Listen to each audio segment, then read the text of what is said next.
지난 시간에 이제 그 커넥션 오리엔티드 프로토콜인 TCP가 어떻게 그 이른바 커넥션이라는 것을 만드는지 이야기했고요.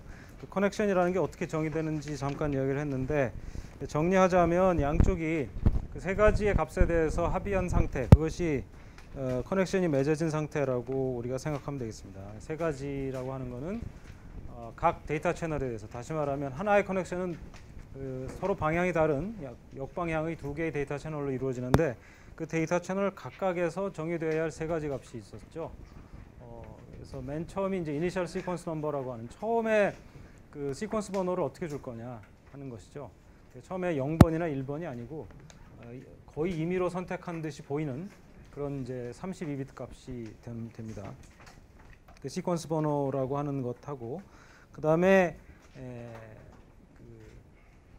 사실은 이제 자기의 역방향 데이터 채널에 관한 건데, 이니셜 시퀀스 넘버라는 걸 전달을 해야 되고, 또 하나는 이제 역방향으로 올 데이터 채널에 대해서 받아주는 버퍼가 있었죠. 이 버퍼가 receive socket buffer. 그러니까 이 TCP가 네트워크에서 들어오는 걸 받아서 이제 저기다 쌓아 놓으면 그것을 응용이 읽어내갈 그런 그 중간에 임시 공간입니다. 그 공간의 빈 사이즈가 얼마냐? 맨 처음에 이제 텅텅 비었을 테니까 전체 사이즈가 될 겁니다만, 그 값을 역시 또 알려줘야 되죠. 그걸 또 윈도우 사이즈라고 하죠. 사이즈고요. 또 하나가 뭐냐면 내가 지금 TCP가 작동하고 있는 그 호스트가 어떤 인터페이스를 통해서 상대방과 이제 연결을 할 텐데, 그 인터페이스에 어떤 기술이 쓰여서 프레임 사이즈가 얼마일 텐데, 거기서 40바이트를 빼낸 걸 우리가 MSS라고 하잖아요. Maximum Segment Size라고 하죠. 그래서 헤더가 가장 최소의 크기를 가질 때, 어쨌든 가장 베스트 케이스에 내가 얼마까지 실을 수 있느냐, 데이터를, TCP의 데이터를 얼마까지 실을 수 있느냐 하는 저 MSS라는 그 값을 상대방에게 전달하죠. 그래서 이 ISN은 당연히 이제 그 헤더에 시퀀스 넘버라고 하는 필드가 있으니까 거기다 적어 보내면 되고요.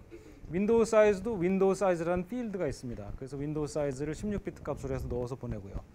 그 다음에 이 MSS, Maximum Segment Size는 헤더에 저걸 따로 적는 난이 없어요. 그래서 헤더가 아니라 그 고정 헤더 부분에는 없어요. 20바이트에. 저걸 어디다 정리하면은 어디다 적어요? 옵션에 적죠. TCP 옵션. 오늘 이제 TCP 옵션 얘기를 좀 할 텐데, 그 TCP 옵션 중에 중요한 옵션이 MSS입니다. 그래서 사실상 그 요즘에 TCP 연결을 할 때 옵션에 Maximum Segment Size 저게 없는 그런 패킷은 이상한 패킷이에요. 그러니까 주로 공격자가 TCP를 통해서 뭔가 공격을 하려고 할 때 저런 거 신경 안 쓰니까 안 적는 경우가 있는데, 그래서 실제 정상적인 TCP 커넥션의 경우에는 MSS 값을 적지 않는 경우가 없습니다. 말은 옵션인데 거의 의무적으로 붙여요. 그래서 양방향 다 이제 이게 전달이 되는 건데요. 이 세 가지 값이 전달될 때, 이런 값을 이제 실어 나르는 첫 번째 저 값을 합의하기 위한 역할을 띈 그 TCP 세그먼트에다가는 어떤 플래그를 붙이냐면 SYN 플래그를 붙이죠. 이게 이제 1입니다. 이쪽도 1이고. 그래서 SYN 플래그를 보면 저 세 가지 값을 그 실어 나르기 위한 실어 나르는 역할을 감당하는 패킷이다, 이런 뜻으로 보면 되겠어요. 일단 오늘 그래서 그 어디 얘기를 하고 싶은 601페이지에 13.2.3절 얘기부터 시작하면, 그 이니셜 시퀀스 넘버라고 하는 이 처음에 사용할 시퀀스 넘버, 상대편에게 알려주는 거예요. 왜냐하면 상대편이 전혀 몰라요. 내가 저걸 쓸지 전혀 알지 못하고 있기 때문에 알려줘야만 되는데, 지난 시간에 수업 끝나고 누가 방에 찾아와서 물어봤는데 그래서 이니셜 시퀀스 넘버의 선택과 사용에 있어서 선택하는 것까지는 알겠는데, 저걸 사용할 때 맨 처음에 이 SYN 플래그가 실려 있는 여기 켜져 있는 처음, 우리가 SYN 세그먼트라고 그래요. 그냥 SYN 세그먼트. 그 SYN 세그먼트의 경우에는 사실은 연결이 맺어진 상태가 아니에요. 연결은 언제 맺어지냐면, 이렇게 SYN이 이쪽으로 날아갔으면 여기서 이게 오면서 여기다가 acknowledge를 할 때, 그때는 이제 echo가 0이죠. 왜냐하면 일로 에크할 게 아무것도 없었어요. 이전에 일로 뭐가 왔었어야, 반대 방향으로 뭔가 왔었어야 일로 가면서 일로 acknowledgement를 할 그런 건덕지가 있는데 없죠. 그래서 딱 요 첫 번째 요것만은 에크가 0이에요. 자, 그렇게 해서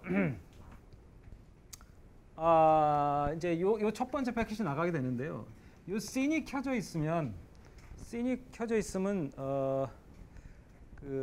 사실은 아직 데이터 커넥션이 만들어진 게 아니에요. 저건 만들자라고 하는 거죠. 우리가 요 값들을 맞춰서 우리가 데이터 채널들을 만들자, 다시 말하면 연결을 만들자라고 하는 건데, 만들자 상태에서는 데이터를 보낼 수가 없어요. 그래서 패킷이 가는 걸 보면 어떻게 생겼냐면 헤더밖에 없어요. 헤더밖에. 데이터 부분이 없어요. 거기다 실을 수가 없기 때문에 데이터 부분이 없고 헤더만 달랑 가는 거예요.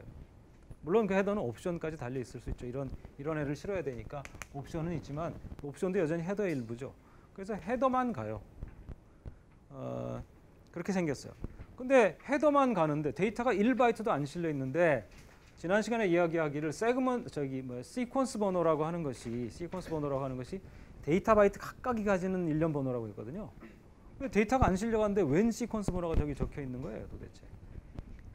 그래서 요거는 좀 특별한 케이스입니다. 어떤 특별한 케이스냐면 이 씬 세그먼트하고, 그러니까 이게 일로 켜져 있는 거하고 핀 세그먼트, 즉 이게 일로 켜져 있는 요 두 가지 경우, 이게 이제 연결을 맺자라고 하는 패키지고 하나는 연결을 끊자라고 하는 패키지인데, 요 경우에는 데이터 바이트는 하나도 안 실려 있지만 요 패킷 자체로서, 이 패킷 전체로서 시퀀스 번호 하나를 사용한다고 그렇게 생각을 우리가 간주합니다. 그렇게 간주를 해요.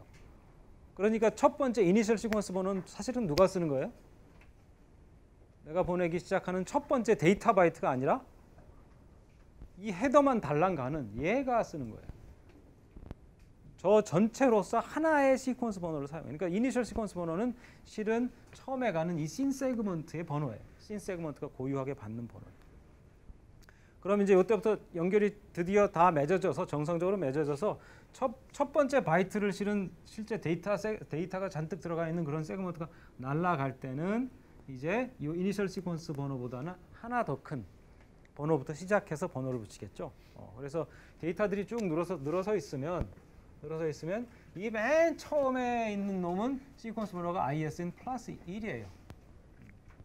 왜냐하면 첫 번째 건 씬 세그먼트가 지가 쓰니까. 자, 그래서 601페이지에 나오는 그 내용이 이니셜 시퀀스 넘버의 선택과 사용에 관한 겁니다. 그래서 이제 602페이지, 3페이지에 가면 이제 그 연결을 맺고자 할 때 그 교환되는 그 패킷을 통해서, 우리가 트레이스를 통해서 어떻게 실제로 생겼나 이거를 이제 보는 건데, 우리도 한번 해볼까요?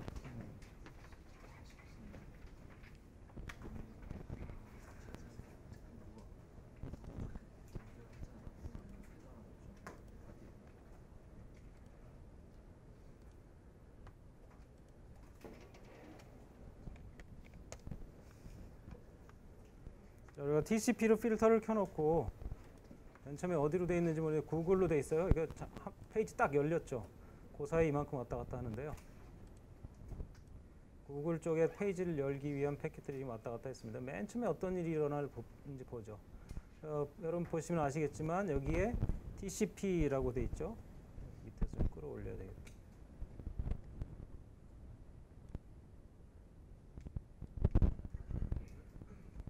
자, 여기 TCP하고 여기 괄호에 SYN이라고 써 있어요. 뒤에서는 잘 안 보이겠지만 SYN. 실제로 TCP 헤더를 좀 보겠습니다. TCP 헤더를 보면 소urce 포트, 데스티네이션 포트가 나오죠. 여기 소urce 포트는 이제 임의로 고른 거고요, 이쪽에서. 데스티네이션 포트는 서버가 있는 곳이니까 바뀌면 안 되죠. 80번 포트 맞고요. 그 다음에 이제 시퀀스 넘버가 0이라고 돼 있는데 뒤에 가로치고 relative 시퀀스 넘버라고 돼 있어요. 이 relative란 말은 뭐냐면 initial 시퀀스 넘버 플러스 얼마냐는 거예요. 그 얼마만 적겠다는 거예요. 왜냐면 다 적어놔봤자 여러분들 볼 때 숫자만 길어지고 보기 힘드니까 저렇게 적는 거예요. 그래서 relative 시퀀스 넘버가 0번이니까 ISN 그 자체란 말이에요. 그 다음에 헤더 랭스는 32바이트죠. 다시 말하면 옵션이 몇 바이트 붙어 있다는 거예요? 12바이트가 붙어 있다는 거죠. 뒤에 가서 옵션을 우리가 실제로 12바이트짜리 옵션을 보겠습니다. 그 다음에 이제 플래그들을 보게 되면 딱 다 꺼져 있는데 딱 하나만 켜져 있어요. 이게 이제 뭐 여러 가지 구질구질한 얘기를 내가 설명을 많이 합니다만은 딴 거 아니고 이게 씬 플래그죠. 다시 말하면 이게 연결 맺자라고 하는 플래그예요.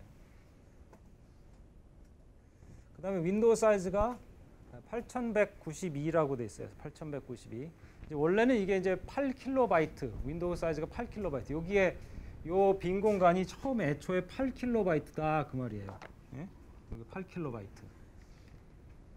그런데 이제 뒤에 가면 사실은 8KB가 아닐 수 있어요. 더 클 수 있는데 그건 이제 뒤에 가서 좀 이따 얘기할게요. 오늘 옵션 얘기하면서. 자, 그다음에 책섬은 여러분 책섬이 뭔지 알 겁니다. 그래서 책섬이고요. 그다음에 옵션들이 드디어 나오죠. 옵션이 여러 개 붙어 있는데 처음에 나오는 옵션이 뭐냐면 MSS 옵션이에요. MSS 옵션이고요.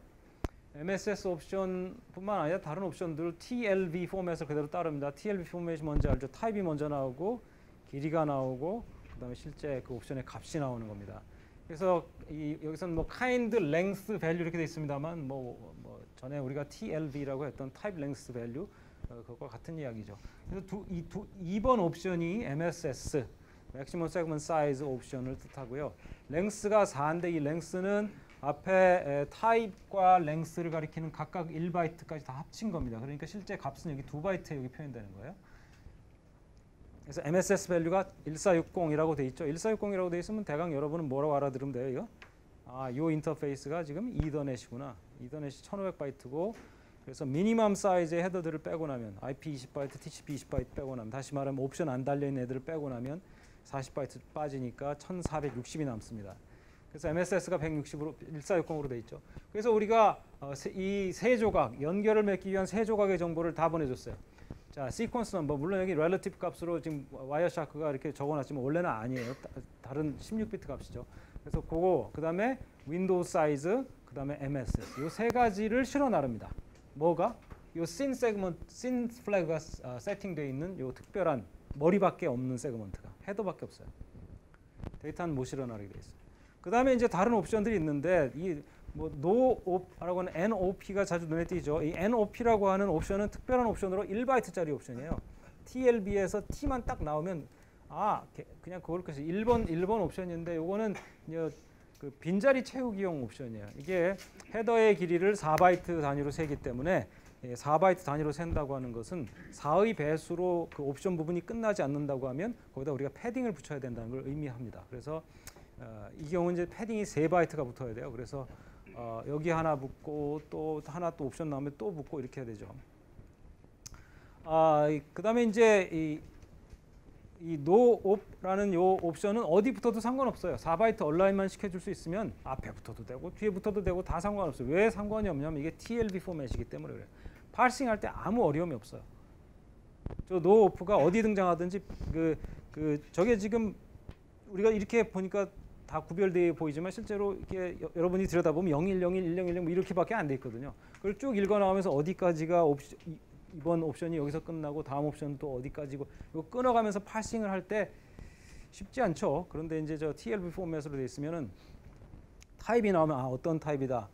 요 타입은 그다음에 랭스가 나오죠. 어떤 길이를 가져서 어디까지다. 그럼 거기서 딱 끊고 그다음 또 옵션으로 생각해서 파싱하고 이렇게 하면 되거든요. 노 옵션은 1번이 딱 나오는 순간 타입 위치에 요거는 1바이트짜리고 요거는 패딩용이다. 그러고 1바이트 스킵하는 거예요. 그냥 파싱할 때. 그 다음에 여기 오늘 어차피 할 얘기니까 여기서 좀 나왔으니까 미리 하죠. 윈도우 스케일이라는 옵션이 있어요. 그 윈도우 스케일이 뭐냐면 이게 이제 3번 옵션이고 길이가 3이에요. 그러니까 4의 배수가 아니기 때문에 여기 노업이 하나 붙었어야 되는데 4를 맞추기 위해서 3번 옵션이고 길이가 3이고 값이 이제 1바이트 값인데 2라고 돼 있거든요. 00000010 이거인데 이게 뭐냐면 이른바 shift count라고 하는 거예요. 무슨 말이냐면 shift count가 뭐냐면 좌로 shift 두 포지션이란 말이에요. 여러분 잘 알겠지만 컴퓨터 하는 사람들 다 알죠. 왼쪽으로 left shift by 2 포지션스 하면 어떻게 돼요? 곱하기 4가 되죠. 한 포지션 왼쪽으로 갈 때마다 곱하기 2니까 곱하기 4라. 이 곱하기 4가 무슨 뜻이냐라고 하는 건데 이 곱하기 4는 내가 얘기한 윈도우 사이즈는 사실 아니고 그거에다가 몇 배를 해서 해석하란 말이냐면 곱하기 4를 해서 해석하란 말이야. 내가 8킬로라고 얘기를 하면 8킬로바이트라고 얘기하면 32킬로바이트라고 알아들으란 이야기예요. 32킬로바이트. 근데 이 경우는 조금 이상한 것이 사실은 윈도우 사이즈 필드의 값이 16비트라서 64킬로바이트까지 얘기할 수 있어요. 64킬로바이트 빼기 1이죠. 정확하게 말하면. 그래서 64킬로바이트의 그 공간까지 상대방이 얘기해 줬어. 나 지금 빈 공간이 64킬로바이트 있어 라고 얘기할 수 있는데 이 경우는 그 반밖에 안 되는데 왜 솔직하게 여기서 그냥 얘기하고 끝나지 그냥 여기서 8K라고 얘기하고 밑에서 그런데 사실은 그거의 4배야 이렇게 얘기를 왜 하는지는 모르겠지만 어쨌든 뭐 그렇게 돌아갔어요. 예. 그 다음에 이제 다시 노압 나오죠. 그 다음에 TCP SAC라고 Selective Acknowledgement라고 하는 건데 이건 설명이 좀 필요해서 뒤에 가서 설명할게요. 이렇게 해서 헤더만 딸랑 있어요. 데이터가 없어요.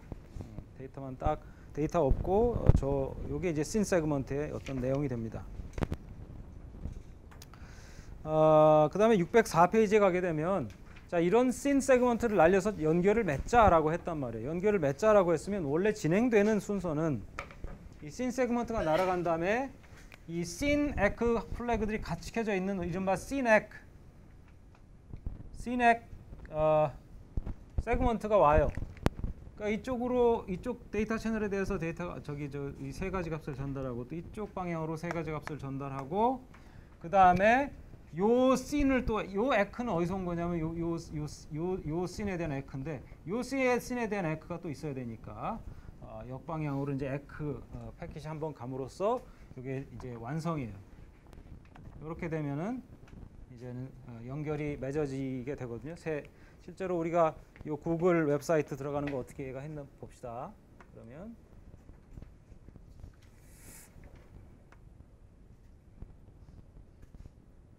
여기 지금 위에서 4개의 패킷이 보는데 뭐 검은 줄까지 쳐져 있어서 좀 안 보이는데 제가 좀 바꿀게요.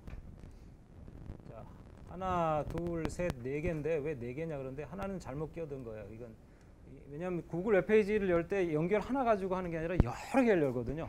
그 이제 동시에 여니까 하나가 끼어들었어요. 여기 포트 번호가 49926인 놈이 하나, 둘, 세 놈이 있고 49927인데 이 놈은 딴 놈이에요. 요건 이제 두 번째 놈은 여러분이 무시하시고 그건 또 딴 커넥션에 관한 거니까 그건 빼놓고 생각하시면 돼요. 처음에 씬 갔죠. 49926에서 80번 포트로 씬이 갔어요. 그러고 나서 자, 그 80번 포트에서 49926 쪽으로 거꾸로 씬 에크가 오죠. 글씨가 작아서 잘 안 보일까요? 여하튼 저쪽에 보면 씬 에크라고 돼 있잖아요. 여기 그죠? 씬 에크. 씬 에크가 왔고요. 이 씬 보냈던 씬 에크가 왔죠. 그러고 나서 이제 에크가 됨으로써 연결 하나가 완결된 겁니다. 이제야 비로소 양자가 두 개의 데이터 채널에 관한 이 세 가지, 즉 커넥션을 구성하는 세 가지 정보에 대한 교환이 되었고 다 합의가 된 겁니다.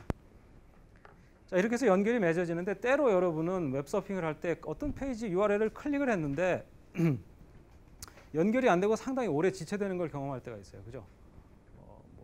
위에 빙글빙글 도는 거 계속 돌고 앉아 있고 페이지는 안 오고 신경질 나서 이제 스탑을 누르거나 하여튼 캔슬을 누르고 다시 릴로드를 누르게 되죠. 근데 그럴 때 자주 일어나는 일 중에 하나가 뭐냐면 이 씬 세그먼트가 가다가 죽는 거예요. 씬 세그먼트 그런 특별한 애도 죽나요? 네, 죽죠. 제가 예전에 그랬잖아요. 인터넷 안에서는 모든 패킷은 평등하다. 모든 패킷은 평등해요. 그래서 씬 세그먼트를 씌는 IP 데이터그램이 가다가 얼마든지 죽을 수 있어요. 근데 죽어도 너무 죽는 게예요. 그 케이스는. 여러분이 누르고서 기다리는데 안 와. 여러 번 죽은 겁니다. 이 씬 세그먼트도 재전송이 돼요. TCP는 무조건 배달 안 되면 재전송하는 거예요. 될 때까지. 자, 씬을 보냈는데 걔가 가다 죽었어요. 그러니까 씬 세그먼트를 보내면 뭘 기대해요? 당연히. 이게 올 거라고 생각하죠. 역방향으로. 그죠? 에크가 올 거라고 기대를 하고 있거든요. 근데 안 온단 말이에요. 안 온다는 건 두 가지 그 가능성이 있어요. 첫 번째는 씬 세그먼트 자체가 가다 죽은 거예요. 그럼 올 리가 없죠. 응답이 저쪽엔 받질 않았는데 뭘 응답을 해요. 그죠? 그게 첫 번째 케이스고 두 번째는 받았어요.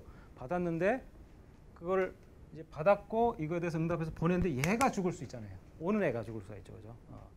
그래서 두 가지 가능성이 다 있어요. 자, 그랬을 때 일어난 일이 뭐냐면 재전송이에요. 오는 애가 죽었든 안 죽었든 이쪽이 받았든 못 받았든 얘는 이 반응을 못 봤으니까 다시 재전송하게 됩니다. 이 경우에 만약 못 왔다, 뭔가가 안 왔다 그러면 어떤 일이 벌어지냐면 이제 재전송하게 돼요. 똑같은 거. 자, 재전송했는데 이제 웬만하면 이런 데서 해결되죠. 그죠? 그래서 여러분이 오래 기다리지 않아도 이제 스스로 알아서 딱 돼서 뭐 웹페이지가 뜨기 시작할 텐데 재수가 없는 날은 이것도 잃어버리고 이것도 잃어버려요. 또 재전송한다고. 여러분이 가만히 있는 그 순간에도 TCP가 열심히 재전송을 하고 있어요. 그래서 한 두어 번 잃어버리게 되면 상당한 시간을 소요하게 됩니다. 그래서 13.2.5에 보면 이거 타임아웃에 관한 이야기가 나와요. 그래서 이제 요거는 윈도우즈 운영 체제에서 일어나는 일은 아닐 것 같기는 한데 그 그림 13-1 페이지 한 중하반 후반 정도에 나오는 그 그림 13-1에 보게 되면 패킷이 6개가 나가는 걸 볼 수가 있는데 첫 번째 0.0000 이제 애초에 시작할 때 이 연결을 맺자라고 하는 신 세그먼트가 나갔는데 이게 배달이 안 됐는지 아니면 배달은 됐지만 응답이 오다 죽었는지 그 재전송을 똑같은 걸 계속하는 걸 볼 수가 있습니다. 그래서 6번까지 재전송을 했는데 여러분이 주목해봐야 할 것은 여러 번 했다는 것이 아니라 거기에 그 타임이라고 하는 두 번째 칼럼의 값을 좀 봐야 할 필요가 있어요. 처음에 0.0000 시간에 보냈는데 두 번째 즉 재전송하기 시작하는 시간이 언제냐면 2.997928이에요. 그리고 나서 이제 두 번째 것도 아마도 잃어버려진 것 같고요. 세 번째 패킷 즉 두 번째 리트랜스미션을 하는 경우에 보니까 8.997961로 돼 있죠. 그리고 세 번째 즉 네 번째 패킷인 세 번째 리트랜스미션의 경우에는 20.99 이렇게 돼 있어요. 대략 보면 0, 3, 9, 21, 45, 93 이렇게 나가는 겁니다. 자, 이게 어떤 법칙을 가지냐면 이거 IQ 테스트 할 때 여러분들 가끔 경우에 본 거지만 말이죠. 0하고 그 다음 거 사이의 시간은 3초입니다. 약 3초. 두 번째 거가 세 번째 사이의 시간은 약 6초가 되고요. 세 번째 것과 네 번째 사이는 12초입니다. 그 다음에 네 번째 것과 다섯 번째 사이는 24초고요. 그 다음에 다섯 번째와 여섯 번째 사이는 48초입니다. 자, 이 정도 되면 여러분은 이제 알았겠죠. 뭐 어떤 일이 일어나고 있는지. 그래서 씬 세그먼트가 배달이 안 되면 무조건 계속 똑같은 속도로 재전송을 시도하는 게 아니라 TCP는 항상 패킷이 잃어버려진 원인을 어디다 두냐면 네트워크가 너무 붐벼서라고 하는데 둡니다. 그러니까 지난번 얘기했지만 TCP 연결을 구성하고 있는 것이 여러 개의 라우터를 중간에 거쳐서 펼쳐져 있는 path라고 하는 경로라고 하는 거잖아요. 그죠? 그래서 이게 인터넷이면 여기서부터 시작해가지고 이제 라우터들을 여러 개 거쳐가지고 이렇게 경로가 만들어져서 이렇게 배달되는 것인데 이 경로상에 어디선가 이제 막히는 데가 있단 말이죠. 막히는 데가 있어요. 그래서 여기서 죽었다고 생각을 해요. 다시 말하면 congestion loss, 혼잡 때문에 버려졌다 이렇게 생각을 한단 말이죠. 이렇기 때문에 일단 버려진 사건이 벌어지면 얘는 굉장히 신사적으로 반응해요. 무슨 말이냐면은 보내는 속도를 좀 떨어뜨려요. 근데 떨어뜨려도 굉장히 많이 떨어뜨려요. 그러니까 50%의 그 속도로 떨어뜨려요. 그러니까 반으로 팍 잘라버리는 거죠. 처음에는 이제 보내고 나서 두 번째 할 때 3초 간격을 두고 이제 보냈는데 그 다음번 똑같은 일이 벌어지면 6초 간격, 그 다음 또 똑같은 일이 벌어지면 12초 간격, 24초 간격, 48초 간격. 그러니까 패킷에 내보내는 그 비율이 점점 낮아지죠. 그러니까 그 레이트가 시간당 보내는 패킷의 개수가 점점 낮아지는 거죠. 이런 식으로 합니다. 그러다가 몇 번 하다가 나중에는 결국은 포기하게 돼요. 그래서 605페이지에 오게 되면은 그것이 시스템 파라미터다 이렇게 돼 있어요. 시스템에서 몇 번까지 시도해보고 그래도 연결이 안 맺어지거든 아예 포기해라 이렇게 세팅을 해놓게 되는데요. 윈도우즈도 마찬가지입니다. 그래서 이걸 실험해 보려면 영 얼토당토하는 주소에다 대고 TCP 연결을 맺자고 하는 걸 시도를 해보면 됩니다. 그래서 우리 같은 경우에는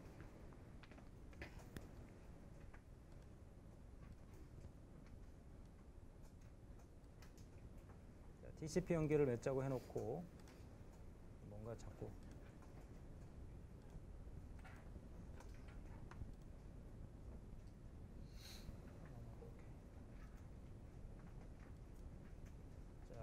해놓고서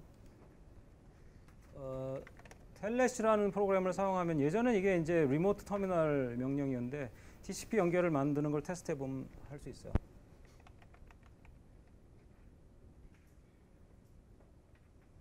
하고서 1.2.3.4라는 그 IP 주소를 가진 호스트에다 대고 80번 포트로 TCP 연결을 만들어 달. 텔넷이 없다고? 이게 뭐 서비스를 갖다 이거 실행을 시켜야 되는구나. 서비스 이것도 찾아 들어가야 되는데 그러면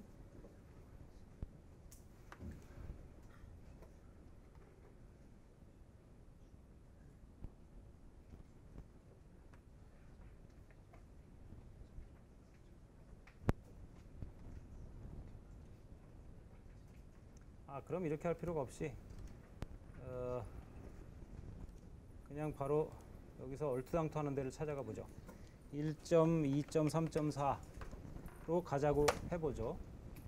자, 당연히 1.2.3.4는 아마 연결이 안 될 거예요. 그런 호스트, IP 호스트가 있으면 연결되겠지만 거기도 또 웹 서버가 돌고 있어야 연결되겠지만 아닐 것으로 생각이 됩니다. 그럼 그 사이에 어떤 일이 벌어지고 있는지 좀 보게 되면요.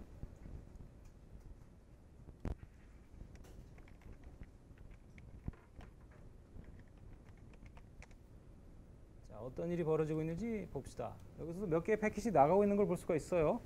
그래서 지금 너무 이게 바짝 붙어 있으니까 좀 떼고.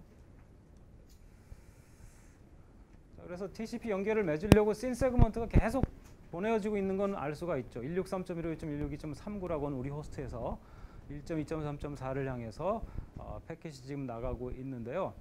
시간 차이를 좀 보게 되면 3362 때 한번 갔고요. 3363부터 보게 되면 시간 차이가 지금 거의 없죠. 이온 세팅이 어떻게 되는지 모르겠지만 그 다음에 굉장히 촘촘하게 보내네요. 그죠? 64.516에서 64.765 그 다음에 이제 좀 비로소 이게 왜 이러죠? 3개씩 막 쏴대고 있네. 근데 어쨌든 64에 3개를 쐈고 67에 3개를 쐈고 73에 3개를 쏘고서 뻗었어요. 그죠? 그래서 첫 번째 그룹과 두 번째 그룹이 3초 차이가 났고요. 두 번째와 세 번째 그룹이 6초 차이가 났어요. 그래서 3개씩 쐈다는 것만을 좀 우리가 놀랍게 생각할 수 있는데 나머지는 사실은 똑같은 원리로 3초 간격, 6초 간격으로 벌어지고 있는 걸 볼 수 있는데 왜 이러죠? 예전에는 아니랬는데 어쨌든 뭐 하나를 보내든 3개를 보내든 왜 이런 짓을 하는지 알 수가 없어요. 뭐 때문에? 포트 번호 연결을 3개를 만들었네요. 왜 3개를 만들었는지 알 수가 없어요. 그러니까 이쪽 포트가 50000인 놈, 50001인 놈, 50002인 놈. 그러니까 3개씩 한 건 아니고 연결을 왜인지 모를 이유로 3개를 만들어서 저쪽에다 대고 쐈네요. 어쨌든 각각에 대해서는 3초, 6초 이렇게 하고서 이제 각각으로 보자면 패킷 3개 쏴보고 그냥 끝이 난 거죠. 그래서 저렇게 몇 개 해보고서 이제 그 포기하도록 그 시스템 파라미터로 돼 있어요. 그렇게 하고 이제 여러분이 마지막으로 약간 마이너한 퀘스천을 가질 수 있는 것은 뭐냐면 요 책의 예로 돌아와서 13-2를 보게 되면 시간이 왜 이렇게 지저분하냐, 딱 떨어져서 3.0000 이렇게 안 나오고 2.997928 뭐 또 어떤 데는 2.99 뭐 5.997942 뭐 이렇게 해서 지저분하죠. 예? 요 이유는 그 딴 건 아니고요. 그러니까 이게 실제 TCP가 어떤 리얼타임 시계를 갖고 있는 게 아니고 TCP가 가진 시간 개념은 시스템에 있는 그 클락 몇 개를 통해서 얻어지는데 이 경우는 예를 들면 0.5초 간격으로 깨어나는 어떤 타이머에 의존해요. 리트랜스미션 같은 경우. 그러니까 예를 들어 첫 번째 패킷이 여기서 보내졌잖아요. 이쯤에서. 그러니까 요거는 이제 그 시스템에 어떤 타이머가 있어서 따르릉 하고 울리는 겁니다. 여러분들은 아침에 일어나는 시간이 하나 맞춰져 있는 건 하루에 한 번씩 울리잖아요. 그죠? 그런 거 비슷하게 시스템에서 계속 윈도우 시스템에서 500ms마다 한 번씩 깨어나는 그런 타이머가 있어요. 아주 바쁘게 돌아가는 타이머죠. 자, 그래서 패킷이 이쯤에서 전송됐으면 예를 들어 3초 후에 그 재전송을 해라. 만약에 애크놀리지먼트가 안 와, 그때까지 안 와서 재전송해야 되게 되면 3초 후에 해라라고 하면은 실제 3초를 재는 것이 아니라 3초를 재는 게 아니라 500ms 따르릉을 6번 울리는 시간을 재요. 그러니까 어떻게 돼요? 하나, 둘, 셋, 넷, 다섯. 여기 한 번 더 있어야 돼요. 여기 울리겠죠? 그래서 3초를 하라고 하면 실은 3초는 여기 떨어지게 됐어요. 여기. 그렇죠? 그래서 6번 울려 하나, 둘, 셋, 넷, 다섯, 6번 울리라고 하면 한 번, 두 번, 세 번, 네 번, 다섯 번 2.5초 더하기 something이에요. 그러니까 3초가 조금 안 돼. 사실은 항상. 6번 그 따르릉 울리는 이벤트를 3초라고 생각하는 거예요. 500ms 곱하기 6번 해갖고. 그러니까 여기서는 2.99 이렇게 나오는데 이건 그나마 아주 양호해서 패킷을 애초에 보낼 때 어디쯤 보낸 거냐면 타이머 바로 직후에 보낸 거예요. 그래서 거의 3초가 되게. 근데 만약에 여기쯤 패킷을 보냈다 그러면 2.501 뭐 이렇게 될 수도 있어요. 그래서 좀 시간이 지저분한 이유는 저와 같은 메커니즘 때문에 실제로 리얼타임 클락이 없어요. TCP는 시스템에 주기적으로 깨는 타이머 이벤트를 가지고 작동하기 때문에. 13-3으로 가겠습니다. 605페이지 맨 마지막에 TCP 옵션들이 있는데 전에 IP 옵션 얘기할 때 했지만 IP 옵션들은 지금에 와서 거의 쓸모 있는 게 하나도 거의 안 남아 있고 뭐 라우터 얼러트 옵션 같은 거 하나 정도 있는데 TCP의 경우에는 예전부터 써온 옵션들은 물론이려니와 새로 생겨나고 있는 옵션들도 있을 만큼 아주 잘 쓰입니다. 그래서 거의 모든 옵션들이 의미가 있어요.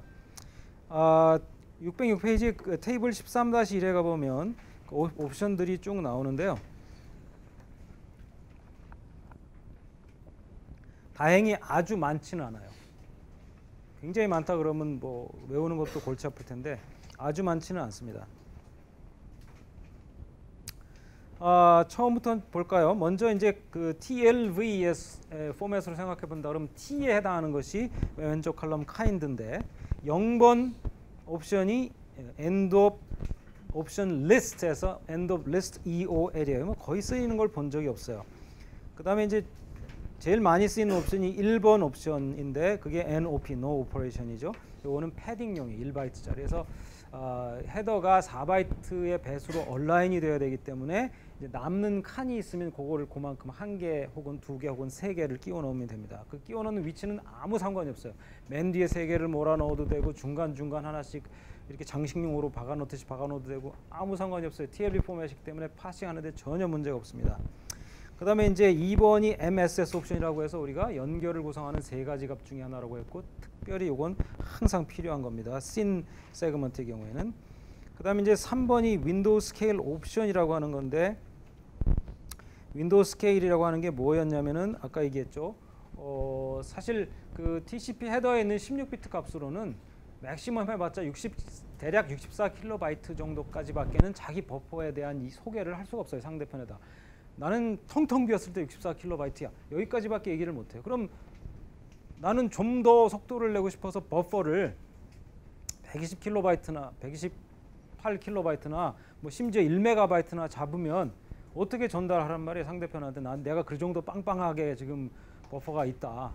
실제로 그 빵빵하게 받아주는 이 공간은 엄청나게 속도를 내는데 중요해요. TCP에게. 그래서 TCP가 속도가 안 나온다 그러면 속도 내게 해드릴게요 하는 소프트웨어들이 있어요. 그 중에 많은 소프트웨어들이 있고 리시버 사켓 버퍼를 좀 바꾸게 하는 뭐 이런 애들이에요. 물론 다른 테크닉도 있겠지만 왜냐하면 막 밀려 들어올 때요. 밀려 들어올 때 이 창고가 모자라서 못 받아주는 경우가 있어요. 창고가 모자라서. 그렇지 않아요? 그죠? 막 밀려드는데 여기서 이제 꺼내 가줘야 되는데 말이죠. 응용이 조금 렉이 걸려갖고 못 꺼내 가고 있으면 바로 차버리는 거예요. 차버리면 어떻게 돼요? 저쪽 TCP가 보내고 싶어도 못 보내. 그걸 우리가 뭐라고 한다고 그랬어요? 플로우 컨트롤이라고 한다고 그랬죠. 플로우 컨트롤. 네. 플로우 컨트롤에 걸려가지고 트루풋이 많이 안 나올 수 있어요. 천천히 간다고. 그럴 때 응용이 조금 놀더라도 막 받을 수 있으려면 어떻게 돼요? 이 리시브 사켓 버퍼 임시 저장 공간이 커지면 되겠죠. 응용이 좀 못 꺼내가더라도 이쪽에 계속 퍼부을 수가 있잖아요. 나중에 꺼내가는 한이 있더라도. 그래서 리시브 사켓 버퍼가 좀 커주면 좋아요.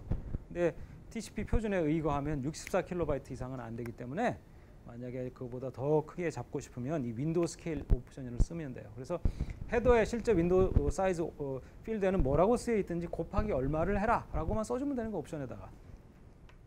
예, 그것이 이제 윈도우 스케일 옵션이고 실제 윈도우 스케일 옵션의 값은 shift 카운트라고 했어요.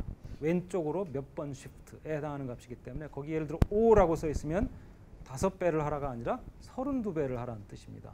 그렇게 이해하시면 되겠어.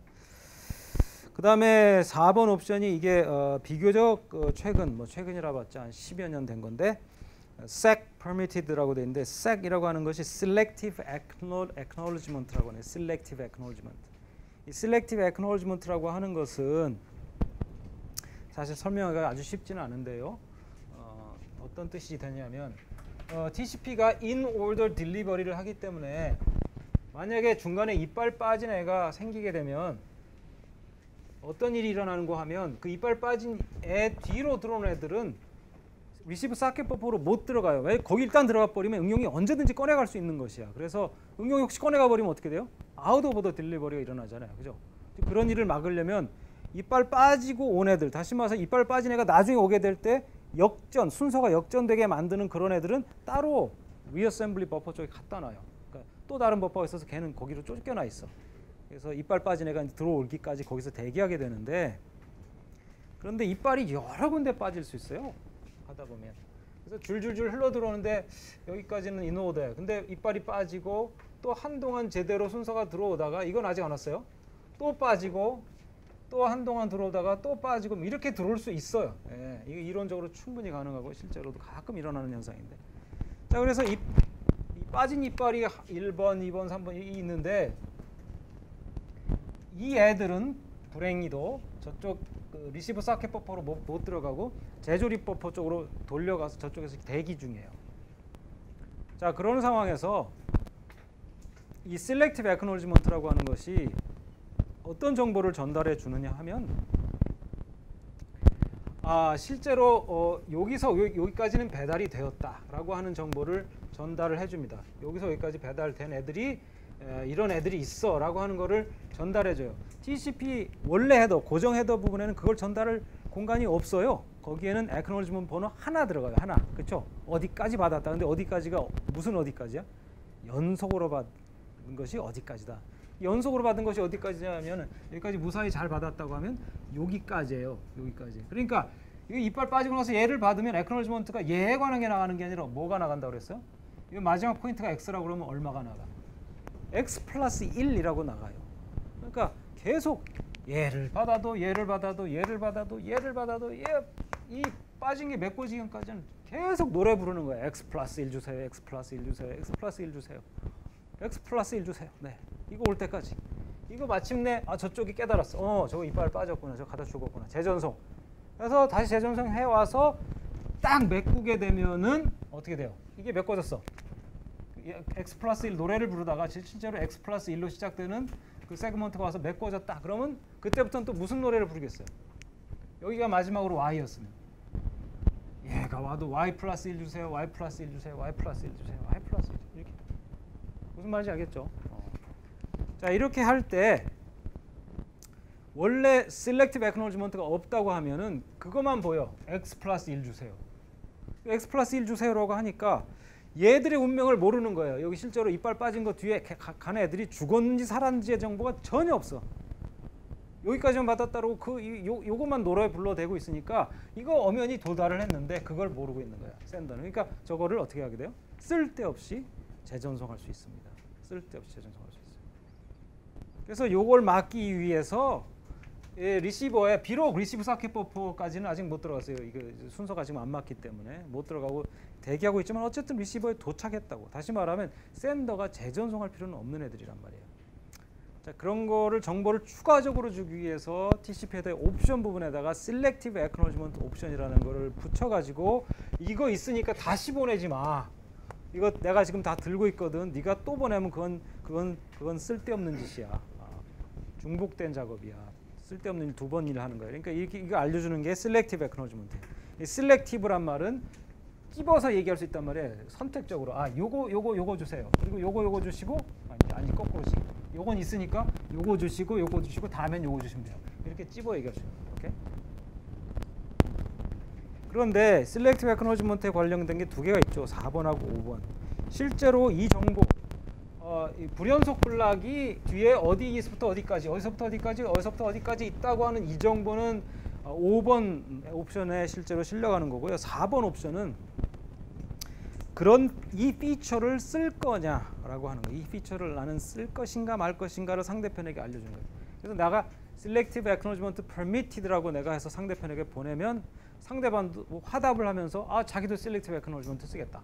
이렇게 해서 양쪽이 다 얘기하면 그걸로 합의된 거예요. 그때부터는 쓰는 거야. Selective Acknowledgement를 쓸 수가 있어. 그런데 어느 한쪽이 저 얘기가 없잖아요. Selective Acknowledgement Permitted, 즉 4번 옵션이 연결 맺을 때 저 얘기를 안 하죠. 안 하면은 그거는 못 한다는 소리예요. Selective Acknowledgement라는 그런 개념이 없다는 뜻이야. 그래서 안 쓰게 돼요. 아까 우리가 보게 되면 지금 우리 책상 위에 놓인 이 컴퓨터가 보낼 때 씬 세그먼트를 보낼 때 옵션에 뭘 보내나를 보게 되면요.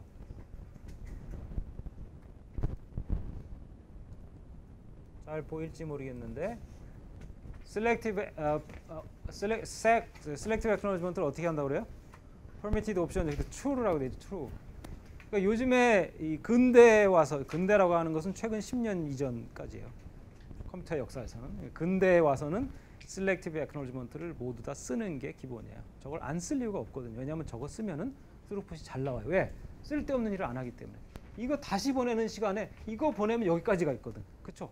이거 쓸데없이 3개 이거 보내는 대신에 1, 2, 3 여기까지 오거든요. 더 많이 보낼 수 있어요. 쓸데없는 일을 줄이면서. 그래서 Selective Acknowledgement는 켜는 게 이득이에요. 따라서 안 켤 이유가 없어요. 요즘 근대 컴퓨터는 전부 다 저걸 켜서 씁니다. 4번은 의사 확인이에요. 나는 이거 할 거야. 너도 할 거니? 라고 물어보는 거랑 똑같아요. 그럼 저쪽에 나도 할 거야. 그럼 그래 합의된 거야. 그때부터 쓰면 돼요. 쓰면은 5번을 계속 쓰게 됩니다. 나중에. 자, 그래서 요 5번까지 했고요. 8번은 이제 타임스탬프 옵션인데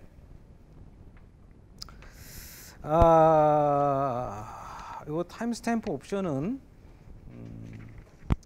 제가 좀 설명을 좀 할 필요가 있는데, 자, TCP가 재전송을 하죠. 자, 재전송을 하는데요. 아까 씬 세그먼트의 경우에는 처음에 씬 세그먼트가 나갔는데 얘가 에크를 못 물고 에크가 안 돌아왔어요. 그러면 이제 이게 처음 간 거잖아요. 그래서 3초 간격으로 다음번에 한번 보내고 그다음에 또 6초 간격을 두고 또 한번 보내잖아요. 그래서 사실 씬 세그먼트 2개 잃어버리면 여러분 9초를 기다리게 돼. 클릭을 한 다음에 3초 기다렸죠. 하나 잃어버려서 재전송했어요. 걔도 잃어버렸죠. 6초 후에 또 가지고 9초. 그 빨리 와서 9초에 보낸 게 물고 와서 연결이 된다고 해도 여러분은 9초를 이미 소비했어. 그때쯤 되면 여러분 이미 어떻게 되죠? 짜증이 나 있죠. 보통 8초 정도에 짜증 낸대요. 8초. 여러분이 시계 잡아갖고 8초 이전에 짜증 나면 짜증이 많은 사람이야. 평균 이상이야. 평균 이상. 자, 8초 정도면 짜증 난다. 이게 통계, 근데 제가 지어낸 얘기 아니고요. 그래서 9초란 말이에요. 씬 세그먼트 2개만 잃어버리면. 자, 그래서 처음에는 왜 3초로 하느냐? 굉장히 큰 시간인데 왜 3초로 하느냐? 처음엔 몰라요.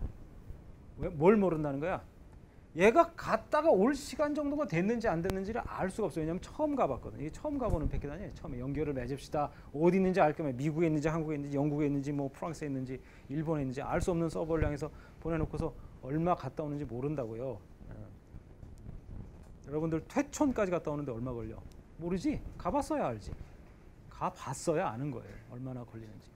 자, 그런데 처음엔 모르니까 일단 무조건 3초라고 해놓는데요. TCP 연결이 맺어지고 데이터가 왔다 갔다 하면은 벌써 무슨 데이터가 얻어지기 시작하냐면 갔다 오는데 얼마 걸리는구나 대략 이게 생긴다고요. 그래서 TCP가 계속 그 갔다 올 만한 시간을 잡고 나서 그 다음에 하는 일이 뭐냐면 그 시간까지 내가 패킷을 보냈는데 그 시간 정도까지 흘렀는데도 애크놀리지먼트가 안 오면 그럼 가다가 얘가 죽었구나 이렇게 판정하는 거예요. 이 상식적인 판단을 이해하겠죠. 갔다 올 만한 시간인데 안 나타나 에크가. 그럼 죽은 거야 걔가. 자, 그래서 갔다 올 만한 시간이라는 걸 이제 어떻게 계산을 하느냐. TCP는 아까 시계가 없다고 그랬어요. 시계가 없고 뭐든지 세일 때 뭐로 세냐면 그 500ms 단위로 따르릉 울리는 그거를 이제 몇 번 따르릉 울리냐 이거 가지고 세요. 그래서 내가 패킷을 보냈단 말이에요. 패킷을 보내놓고 나서 그 시계를 이제 재요. 시간을 재요. 근데 시계가 있어서 재는 게 아니야. 보내놓고 나서 액노리지먼트가 오기까지 그 따르릉 시계가 몇 번 울리냐 세는 그걸 세 가지고 곱하기 500ms 해버려. 그래서 처음에 뭐 사실은 500ms까지 안 걸리는 데가 대부분 아니겠어요, 그죠? 그러니까 따르릉 한 번도 울리기 힘들지만 사실은 따르릉 시계 울리기 얼마 전에 여러분이 보냈냐에 따라 달라, 그렇잖아요. 뭐 1ms 걸렸어도 따르릉 울릴 수 있죠, 그죠? 재수없게 걸려들면 바로 따르릉 시계 울리기 전인데 패킷을 보냈어. 그러면 1ms 갔다 오는데 1ms밖에 안 걸려도 울리죠, 당연히, 그렇잖아요. 5시 59분에 재수없게 내가 집을 나섰단 말이에요. 6시 종이 땡땡 울린단 말이지. 예. 그래서 뭐 그렇게 되면 500ms고 아니면 0ms고 이래요. 갔다 오는 시간. TCP 생각에는. 그래서 이제 그런 것들을 모아서 물론 이제 평균을 내야 실제 정확한 시간이 나올 거 아니에요, 그죠? 확률적인 거기 때문에 500ms가 3번 걸렸고 0ms가 13번이 걸렸으면 16분의 3 곱하기 500ms가 실제 그 평균 값이 되고 실제 갔다 오는 값에 근접하게 되잖아요. 샘플이 많이 모이면 모일수록 이제 점점 정교해지겠죠, 값이. 자, 그런 상황에서 이 TCP가 시간을 재는 방법이 이래요. 자, 패킷을 딱 내보내면은 일단 시스템에 내가 시간을 재고 있어 안 재고 있어 이 플래그가 하나 있어요. 커넥션 연결마다. 그래서 재고 있으면 안 재. 그러니까 시간 재기 위한 걸 이미 내보냈어. 그러니까 시간 재기 위해서 내보낸 건 아니에요. 데이터를 보냈는데 그때 시간을 재는 게 안 동작하고 있기 때문에 가만있어 봐. 시간 요놈 이용해서 한번 시간을 재보자. 이렇게 해서 시계를 켠 거야. 아니 시계 켜는 게 아니라 따르릉 시기로 하고 지금 쉬고 있어. 근데 그 상황에서 또 패킷이 또 나가죠. 또 나가면 걔는 셀 필요가 없어. 이미 누군가를 시켜서 지금 세고 있어. 시켜서 세는 건 아니고 데이터를 보낸 김에 지금 재고 있는 거죠. 그래서 이제 내가 이미 재고 있냐 안 재고 있냐에 따라서 플래그 값이 1이냐 0이냐 되는 플래그 있어요. 그런 게 있으면 1이면 난 또 잴 필요는 없는데 0인 경우는 잰단 말이에요. 근데 이게 아까도 얘기했지만 그럼 얼마나 자주 재게 되냐 이걸 생각해 보면 예를 들어 내가 부산 갔다 오는 시간을 재고 있어요. KTX가 뭐 밀리기도 하고 어쩔 때는 차를 놓치기도 하고 해서 어떨 때는 좀 오래 걸리기도 했다가 어쩔 때는 또 가자마자 기차가 딱 서 있고 그래갖고 빨리 갔다 올 때도 있을 거 아니에요, 그죠? 그래서 뭐 길어졌다 짧아졌다 막 이럴 텐데 몇 번을 한 20번 30번을 하다 보면 평균값이 나오기 시작할 거예요, 그렇죠? 미안합니다. 중요한 전화인데 미안해, 수업이라 할 수 없어요. 그래서 이 시간을 재우는 샘플을 여러 개 모은 다음에 그걸 이제 평균을 내야 이제 실제 시간에 그 평균 시간에 근접하게 되는데 그러나 그 빈도라고 하는 거는 이미 어떤 선수가 나가서 재고 있으면 내가 따로 안 재기 때문에 부산 갔다 오는 시간 한 번만큼에 한 번씩밖에 못 재요. 그렇죠? 그렇잖아요. 누가 지금 계획을 보내는 김에 시간을 재고 앉아 있으면 아까 그랬잖아요. 플래그를 보고서 이미 재고 있으면 안 잰다고 그랬잖아요. 그러니까 부산 갔다 온 시간 한 번만큼에 한 번씩만 잴 수가 있어요. 그러니까 상당히 뜨문 재겠죠. 뜨문. 그렇죠?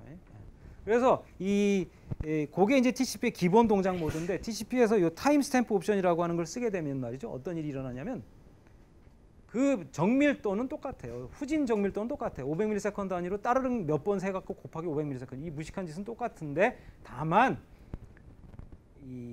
한 번 잴 때 한 놈만 나가서 재고 있는 게 아니라 나가는 모든 애가 그걸 재오는 거예요. 나가는 모든 애가. 무슨 말인지 알겠어요? 아까는 예를 들어 10명쯤 보내야 이제 앞에 간 1번이 돌아오기 시작하는 시간이다. 그러면 10명마다 한 번씩 하는 건데 이건 10명이면 10명 다 재고 있는 거야. 무슨 말인지 알겠죠? 자, 이렇게 되면은 그 평균 값이 훨씬 더 실제 평균에 빨리 수렴하겠죠. 그래서 이 타임스탬프 옵션은 거기 써요. 빨리 수렴시키는 거예요.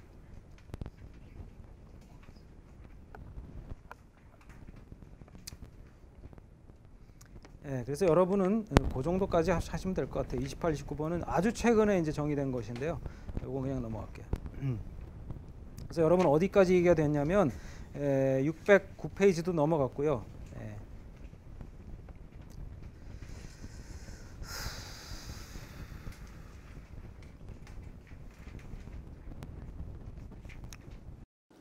그다음에 612페이지로 넘어갈게요. 그래서 13.4로 가겠습니다. 학기가 얼마 안 남아가지고 중간에 있는 걸 다 하고 싶은데 시간이 없어요. 지금 목요일 날도 휴일이잖아요. 그죠? 목요일 날 수업. 그래서 다음 주 2번 하고 나면 시험 쳐요.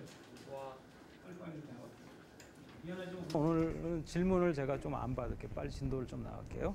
자, 13.4에 가면 PMTU 디스커버리를 하게 됩니다. 이 PMTU 디스커버리는 왜 할까요? 이 PMTU 디스커버리가 뭐냐면 아까 인터넷을 가로질러 갈 때 여러 라우터를 거치게 되고 그 라우터에서 이제 라우팅 테이블을 뒤지면 어느 아웃풋 인터페이스로 나가세요.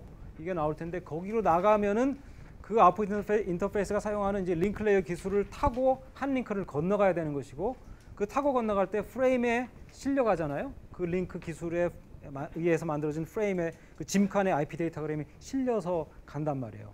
그런데 그 짐칸의 크기가 얼마냐? 그게 이제 그 기술이 제공하는 MTU라고 했어요. Maximum Transmission Unit. 보통 고속일수록 그게 크고 저속일수록 작고 이렇습니다. 자, 그런데 이제 짐칸의 크기가 있다고 할 때 각 링크마다 그 고유의 짐칸의 크기가 있을 것이고요. MTU 값이 다 있을 것이고 우리가 패스 MTU라고 하는 것은 그것들 중에 가장 작은 거라고 했어요. 그래서 가장 작은 걸 TCP가 왜 알고 싶어 하느냐 하면 TCP는 어떤 재주를 피울 수 있느냐면 이른바 세그먼트의 크기를 지가 재단할 수가 있어요. 작게 크게 뭐 만들 수 있어요. 왜 세그먼트라고 부르냐면 우리가 데이터 이 가래떡같이 길다란 데이터를 세그멘테이션을 하기 때문에 그걸 세그먼트라고 하는 거예요. 우리가 세그멘테이션해서 나온 결과를 세그먼트라고 해요. 그래서 똑똑똑 잘라보내는데 이 잘라보내는 크기를 TCP는 조절합니다. 왜? 괜히 크게 보냈다간 중간에 프래그멘테이션 날까봐. 프래그멘테이션 별로 안 좋아해요. 그래서 적절한 크기로 실어서 그냥 한 큐에 배달되게 끝까지 중간에 가다 턱 걸리지 않고. 그래서 PMT 디스커버리 하는데 이거 원칙은 이미 설명한 바 있어요. 어떻게 하면 돼요? TCP가 IP에게 주면서 뭐라고 써? IP 헤더에 DF 플래그를 Don't Fragment 플래그를 1로 딱 세트해주면 돼요. 그럼 무슨 일이 일어나냐면 무사히 가면 오케이고 안 가면 다시 말해서 중간에 가다가 MTU 문제가 발생해갖고 걔가 죽게 되면 원래는 쪼개져야 되는데 DF가 딱 켜져 있으면 그냥 죽이죠. 죽이는 대신에 뭐해요? 그 시체 IP에 이 반동광을 탕 쳐가지고 위쪽을 보내주죠. 보내준다. 그 정보를 가지고 ICMP 메시지가 이제 그 에라 메시지를 싣고 돌아오잖아요. 그럼 ICMP 메시지니까 일단 누가 받겠어? ICMP가 받겠죠. 수령자가 ICMP야. 이게 받아보니까 뭐야? 에라 타입이 뭐죠? 이게 fragmentation required but don't fragment bit was set 이렇게 돼 있단 말이에요. 그래서 그래? 하면서 이거 누구야? 알려줘야지 이렇게 생각한다고. 그래서 알려줘요 ICMP가. TCP가 알려줍니다. TCP가 알려주면 TCP가 그 값을 보고서 펑션 콜이야. ICMP에서 TCP로 전화가 오는데 따르릉. 그러면 펑션 콜에서 알려준 값대로 어떻게 하면 돼요? 세그먼트 사이즈를 줄이면 돼. 줄여가지고 다시 시도하면 돼. 그 이야기를 이해하고 있으면 될 거예요. 13.5에 가면요. 616페이지 TCP 스테이트 트랜지션이 나와요. 617페이지에 그 그림이 이제 TCP가 상태 기계로 움직이는데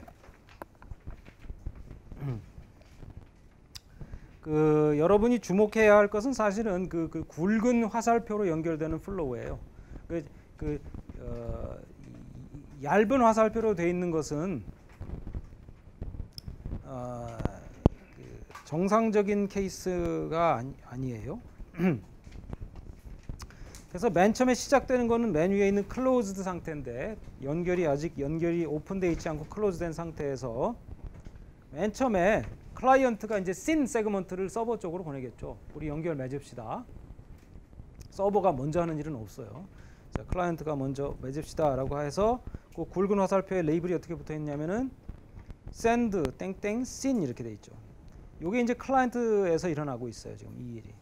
씬을 send하고 나면 어떤 상태로 클라이언트가 바뀌냐면 씬 sent로 바뀌어요. 씬 sent, 씬 보냈다 이 말이죠.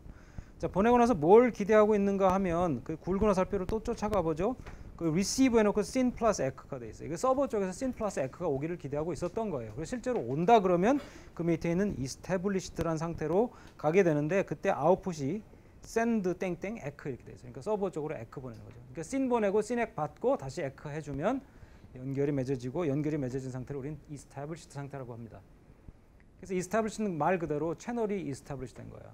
한 방향으로 이제 establish 두 방향으로 각각으로 데이터 채널이 establish가 됐어요. 이 상태에서 이제 데이터 교환이 막 일어나요. 그게 여러분이 웹을 보건 영화를 보건 그게 음악이건 뭐 채팅이건 게임이건 다 established 상태에서 일어나는 일이에요. 자, established 상태에서 한참 잘 놀다가 이제 집에 가야겠죠. 집에 가는 절차는 그 established 상태에서 나가는 굵은 화살표인데 거기 레이블이 어떻게 되어 있냐면 send fin 이게 돼 있죠. fin. 다시 말해 누군가 fin을 보내요. 그런데 누가 보낼까요? 서버가 보낼까요? 클라이언트가 보낼까요? 예? 클라이언트요. 여러분들 전화 먼저 건 사람이 먼저 끊을까요? 전화 받은 사람이 먼저 끊을까요? 기분 나쁜 사람이 먼저 끊든지요. 뭐 같은 그거는 누가 먼저 걸었냐와 상관없잖아요. 그죠? TCP도 마찬가지예요. 서버가 먼저 끊어도 되고 클라이언트가 먼저 끊어도 되고 상관없어요.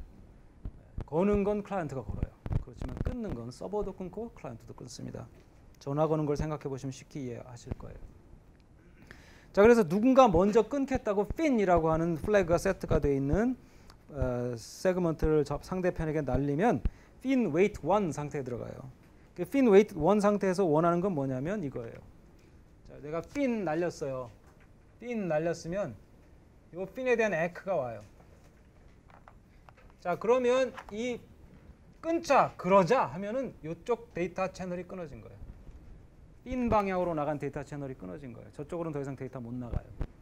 자, 반대편 채널도 끊어야 되겠죠. 이쪽도 이것도 끊어야 되겠죠. 그래서 이쪽에서 다시 fin 오고 이쪽에서 echo가 나가요. 요것이 정상적으로 끊는 케이스예요. 이 fin-eck 이 four-way로 해갖고. 자, 그러면 우리가 실제로 fin-eck이 되어 있는지 볼까요? establish에서 send fin 했고 fin wait 1으로 갔더니 receive echo 했고 fin wait 2로 가고 거기서 receive fin하고 send echo죠. 그러니까 보내고 echo 받은 다음에 receive 하죠. fin을 receive하고 echo를 send 함으로써 끊어지게 되는데 이때 바로 끊어지지 않고 거기 time wait라는 상황에서 거기 옆에 시계가 그려져 있어요. 시계가 한참 동안 사실은 거기서 지체합니다. 한참 동안 지체해요. time wait 상태라고 해놓고 밑에 괄호치고 2MSL 이렇게 돼 있어요. 2MSL 이렇게 돼 있는데 이게 좀 이유가 있는데 사실은 뭐 시간이 많으면 이 이유를 다 내가 설명하고 싶지만 한 번만 딱 설명할 테니까 잘 들으세요. 이 타임 웨이트 상태에서 왜 지체를 하느냐 하는 것인데 타임 웨이트 상태를 누가 걸리게 되냐면 먼저 끊자고 한 쪽에서 걸려요. 그러니까 내가 fin 했잖아요. 그러면 에크 받아서 이쪽 끊어졌어요. 내 쪽에서 절로 가는 채널 끊어졌고 이쪽을 끊어야 되는 저쪽에서 fin 했어요. 그래서 내가 에크 했단 말이에요. 근데 여기서 문제는 뭐냐면 이 에크가 갔는지 안 가는지 몰라. 이건 내가 받았으니까 에크를 보내서 여기까지는 된 거 아니야. 근데 이렇게 간 에크가 뭐 쟤도 통뼈 아니니까 IP 실려가다가 그냥 끽 죽어버릴 수가 있어. 그러면 이쪽에서 끊자 그랬는데 나는 묵묵부답하면 얘는 집에 안 갔을 거 아니에요. 그죠? 나의 대답을 기다리면서 끊자 그랬는데 그러자란 말이 없기 때문에 지금 이혼하고 있는데 이혼합시다 그랬는데 가만히 있어요. 그러면 이혼 된 걸까요? 안 된 거예요. 그건 이혼. 그래서 그럽시다. 이게 저쪽에 도달을 해야 돼. 도달. 그럼 도달 안 했으면 어떤 일이 일어났을까요? 귀찮게 굴겠죠. 이혼하자니까 또 올 거란 말이에요. 그 이혼하자니까가 올 때까 오나 안 오나를 오랫동안 보고 있어야 되는 거라. 무슨 말인지 알겠죠? 그래서 집에 바로 못 가요. 그래서 먼저 끊자고 한 친구는 조금 오래 걸려. 그래서 오래 기다리고 있어야 돼요. 근데 이쪽은 조금 빠르게 집에 갈 수 있어. 이쪽은 빨리 집에 갈 수 있어. 이것만 오면 그냥 바로 집에 가버리면 돼요. 이쪽 먼저 끊자고 하는 애는 항상 손해다. 손해가 아니라 좀 오래 기다려야 된다. 그래서 이걸 이용하는 공격도 있어. 그러니까 공격 중에. 왜냐하면 저걸 몇 분 동안 데이터 스트럭처를 유지를 하고 있어야 되거든요. 근데 한 개면 문제가 없는데 200만 개, 300만 개 돼버리면 저것도 상당한 분량이 돼갖고.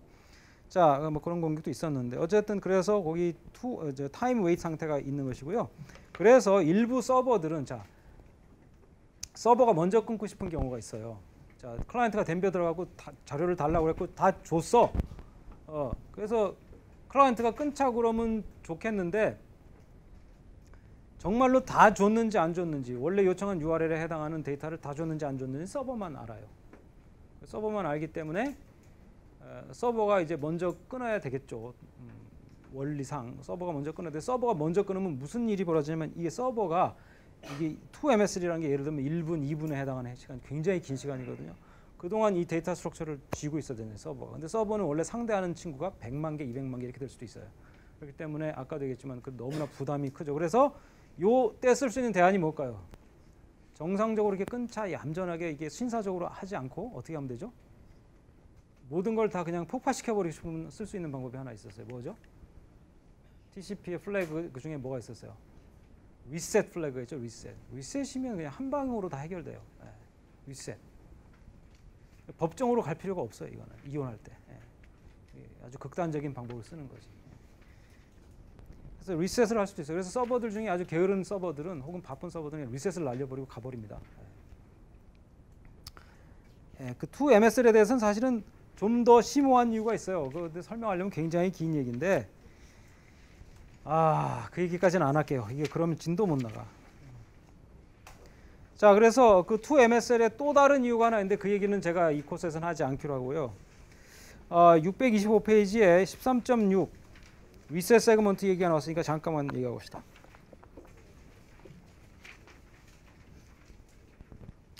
리셋이 사용되는 케이스가 몇 가지로 얘기되고 있는데요. 13.6.1절에 보면 Connection Request to Non-Existent Port라는 말이 있는데 이거 이미 전에 얘기한 바 있습니다. 예를 들어 UDP의 경우에 저쪽에 그 포트에 프로세스가 돌고 있지 않은데 거기다 대고 내가 패킷을 쏘게 되면은 거기서 뭐가 날아온다고 그랬죠? 엉뚱한 UDP 포트. 거기 아무도 기다리고 있지 않은. 거기다 대고 내가 UDP 데이터를 해보려면 어떤 일이 생긴다고 그랬어요? ICMP Port Unreachable Error가 온다고 그랬죠? 그런 포트에 아무도 없는데? 라고 해서 ICMP Port Unreachable Error가 와요. 근데 TCP의 경우는 어떻게 한다고 그랬어요? ICMP Port Unreachable, 즉 ICMP 에러 메시지가 오는 것이 아니라 TCP 리셋이 온다고. 뭔 소리야? 폭파돼. 그러고선 리셋이 온다고 나한테. 자, 그 다음에 그게 이제 13.6.1의 내용이에요. 빨리 설명했죠? 627페이지에 가면 13.6.2가 있어요. Aborting a connection. 이게 지금 아까 게으른 서버의 예를 들어서 제가 설명한 거예요. 피넥으로 끊기 싫다. 왜냐하면 먼저 끊자고 한 친구가 항상 부담을 지게 돼 있어. 1분, 2분 동안 상대편 집에 갔는데 나는 집에 못 가.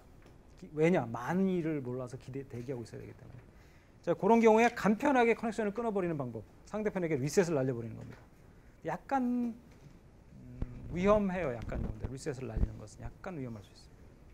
그러니까 리셋을 날 때는 상대편에 내가 보낸 데이터가 다 저쪽에 수령됐던 에크를 다 받은 다음에 리셋을 날려야 돼요. 데이터 보내고 나서 에크가 오지도 않았는데 리셋 날려버리면 그 데이터 갔는지 안 갔는지 보장 못합니다. 무슨 말인지 알겠죠?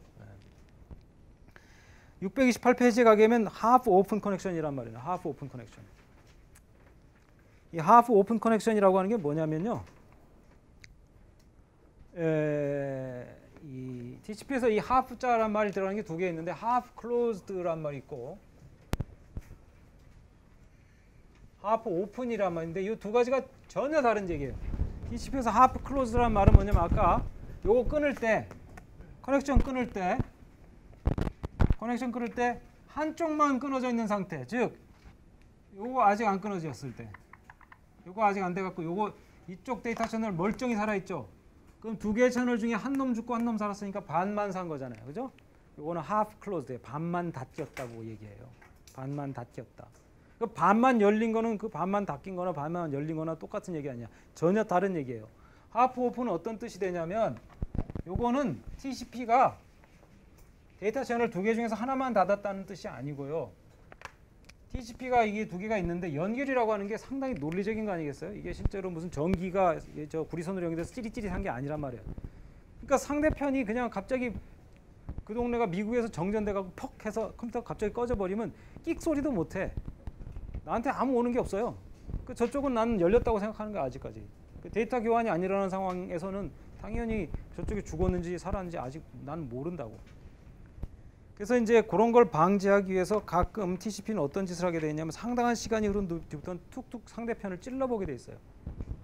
그러니까 나중에 타이머를 얘기할 때 그 얘기를 할 텐데 그럼 쿡쿡 찔러봐. 너 아직 살아있냐? 이렇게 얘기한다. 근데 쿡쿡 찔렀는데 반응이 없다. 그럼 죽은 거예요. 걔가 데이터를 보낼 게 없어갖고 안 보내고 있는 게 아니고 진짜로 죽어버린 거야. 날아간 거야. 그럴 때 하프 오픈이에요. 부부라고 하면 한 사람은 사망했어. 한 사람만, 배우자 한 사람만 살아있는 케이스에 상대가 없죠. 상대가 없는 케이스가 하프 오픈이에요. 이게 하프 오픈인 경우에는 어떻게 하냐면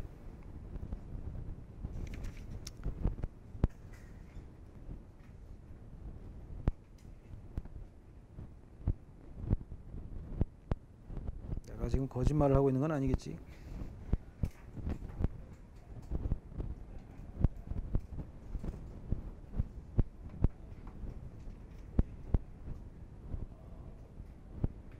맞아요. 네, 그런 케이스예요. 하프 오픈인 경우에는 상대방이 죽었다고 판단되지만 어쨌든 리셋을 날리고 자기도 집에 가요. 그냥 집에 안 가고 리셋 하고서 혹시라도 살아있으면 한번 밟아주고 집에 간다고. 그 다음에 630페이지에 가게 되면은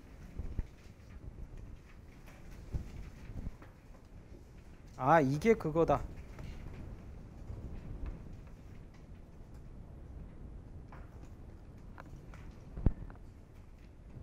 미안합니다. 아까 앞에 게 그게 아니었네. 저기 connection, aborting a connection. 13.6.2는 그게 아니네요. 그 13.6.2는 그 뭐였냐면은 이제 연결을 맺어갖고 뭔가를 하고 있다가 이건 리눅스 시스템에 있는데 컨트롤 C를 딱 눌러갖고 그 연결을 그 컨트롤 C로 끊어지는 연결이 있어요. 그런 응용들이 있어요. 간단한 응용들. 그런 경우로 하면 그게 리셋이 된다는 거예요. 컨트롤 C를 땅 치는 경우에. 또 여러분이 웹페이지를 보다가 커다란 빨간 X표 있죠. 그거 죽일 때 쓰는 커다란 창을 죽일 때 쓰는 거. 그 X표를 빵 누르면 그게 또 리셋되는 경우가 있어요. 그러니까 그걸 이제 어떻게 인터프리테이션 하느냐는 건데 시스템이 이제 그런 게 13.6.2였고요. 13.6.4가 이게 time weight assassination, time weight 암살 내지는 저격이라고 하는 개념이 바로 그거야. 피넥으로 끊기 싫으니까 그냥 리셋을 날려갖고 죽여버리는 거예요. 오케이? 자, 그래서 13.6까지 오늘 끝났고요. 13.7은 제가 하지 않을 거고요. 13.8도 안 할 거고요. 그래서 13장 끝났어요.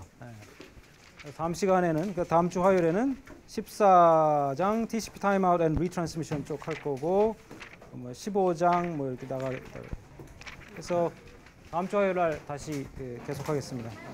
수고했습니다. 예? 기말고사 빨리 치는 게 좋지 않아요? 화요일 날.